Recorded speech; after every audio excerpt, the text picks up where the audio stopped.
প্রথম happy birthday তোমার সাথে মাম্মা। ছোট্ট মাটার সাথে প্রথম বার্থডে সেলিব্রেশন। মামা এদিকে তাকাও, এদিকে হাসো, একটু হাসো, একটু হাসো।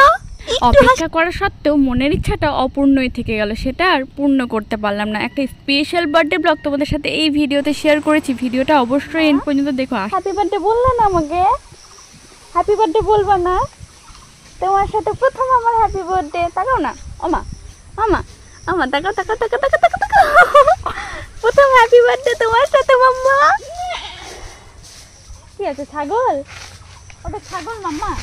চ্যানেলটা ওপেন করার পর তোমাদের সাথে বিয়ের আগের একটা বার্থডে ব্লগ শেয়ার করেছি, বিয়ের পরের একটা স্পেশাল বার্থডে ব্লগ শেয়ার করেছি। তবে সব থেকে এই মুহূর্তটা, এই দিনটা এইবার আমার কাছে আরও বেশি স্পেশাল, কারণ এইবার আমার কাছে জীবনের সব থেকে সেরা উপহার আমাদের ছোট্ট মাটা আছে। তার সাথে প্রত্যেকটা একটা আলাদাই অনুভূতি, একটা আলাদাই আলপনা এঁকে দিয়ে যায় মনের গভীরে। তা বলে সবসময় আমি এটা বলবো না যে সব সময় মুডটা আমার এরকমই ভালো থাকে। অনেক সময় ক্লান্তিও, ঘুমের অভাবে অনেক সময় রেগেও যায়, অনেক সময় বিরক্তিও লাগে।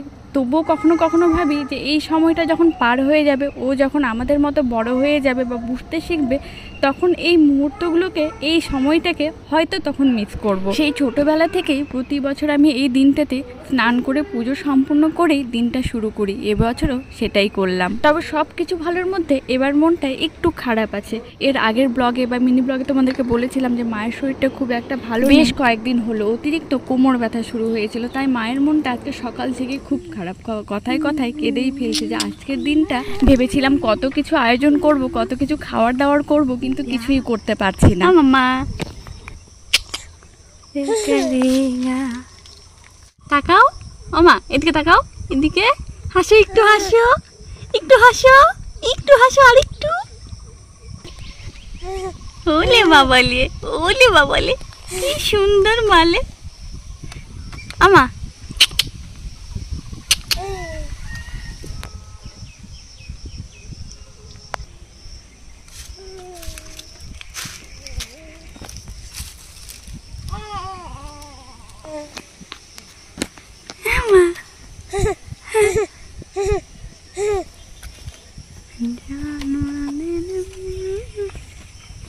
দেখতে দেখতে প্রায় এখন বিকেল হয়ে গেছে, তাই ভাইয়ের সাথে একটু বেরিয়েছিলাম। কিছু কিছু কেনাকাটাও আছে, সব কিছুই দেখাবো। তারপরে বার্থডে সেলিব্রেশনটাও তোমাদেরকে এই ভিডিওতে দেখাবো। কেনই বা আজকের দিনের ইচ্ছাটা আমার পূর্ণ হলো না সেটাও বলবো। হ্যাপি বার্থডে অন্তুষা, খুব ভালো থাকো।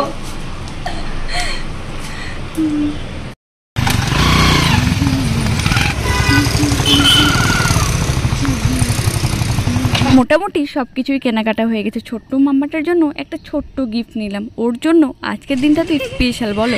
আমি যদি এই পৃথিবীতে না আসতাম তাহলে ও কিভাবে আসতো? সবার থেকে লাস্টে যেটা নিলাম সেটা হলো কেক। তবে প্রতি বছর বার্থডে শপিং মানে বার্থডের পুরো অ্যারেঞ্জমেন্ট, কেক সব কিছুই বড়মশাই নিয়ে আসে। রীতিমতো একটু কাজে ব্যস্ত হয়ে পড়েছেন এবার।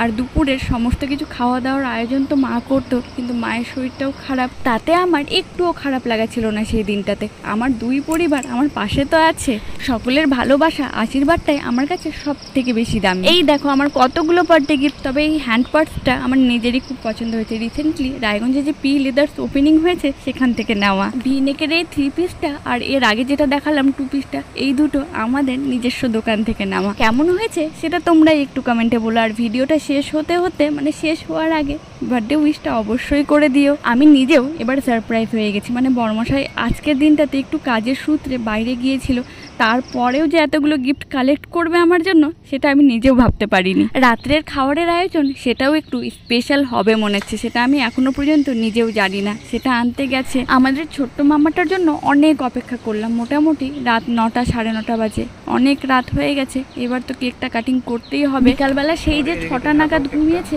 এখনো ঘুম ভাঙছে না। যখন ওনার জেগে থাকা দরকার তখনই উনি ঘুমান, আর যখন বলি যে মা এবার একটু ঘুমাও, রাত 1টা 12টা বেজে যায়, তখন ওনার আর ঘুম আসে না। ভেবেছিলাম ছোট্ট মাটাকে নিয়ে এবারের বার্থডে কেকটা কাটিং করব, কিন্তু সেটা আর হলো না। এত ওঠানোর চেষ্টা করছে সকলে মিলে, কিন্তু ওনার আর ঘুম ভাঙছে না। আমাদের ওয়েডিং অ্যানিভার্সারির কেক কাটিংটা তোমাদের মনে আছে? একসাথে কেক কাটিং করেছিলাম, 3 জনে গাল মুখে মেখে কেক খেয়েছিল। সত্যি অসাধারণ ছিল সেই মুহূর্তটা।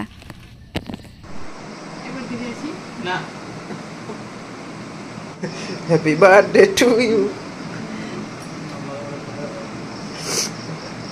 এবারের বার্থডে সেলিব্রেশনটা ছোট্ট করেই করেছি, ক্যামেরার পিছনে সকলেই ছিল কিন্তু ফ্রন্টে আর এলো না। তার উপর থেকে ছোট্ট মাটাকেও ঘুম থেকে আমি আর উঠাতে পারলাম না, তার জন্য একটু আপসেট লাগছিল। তার থেকে মায়েরও শরীরটা ভালো না থাকার কারণে খুব একটা হইচই করতে ইচ্ছা হলো না। এটা ঠিক 17 তারিখের ভিডিও, আজ 25 তারিখ।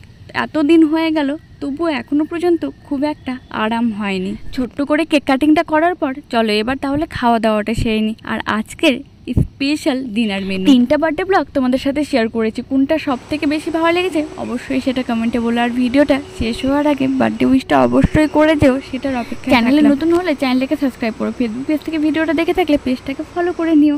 ভিডিওটা যদি ভালো লাগে ছোট্ট একটা লাইক শেয়ার অবশ্যই করো। Thank you for watching.